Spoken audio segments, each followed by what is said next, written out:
សួរបងប្អូនទាំងអស់គ្នាថ្ងៃនេះខ្ញុំមកអានសៀវភៅភាសាខ្មែរថ្នាក់ទី6កូនល្អស្ដាប់ពុកម៉ែសពពូកែស្ដាប់គ្រូអំណានឈួត3ប្រការបទកកតិលោកថាឈួត3ឈួត1នឹងស្រីឈួត1នឹងស្រាឈួត1នឹងលបែងអំពើពាលា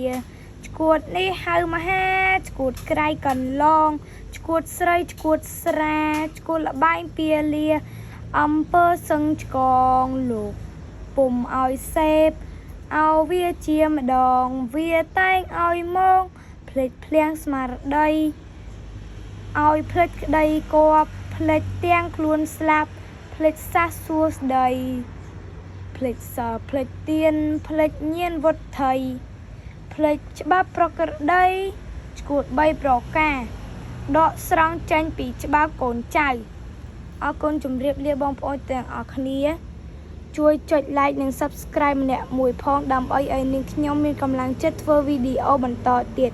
អរគុណជម្រាបលាបាយបាយបងប្អូនទាំងអស់គ្នា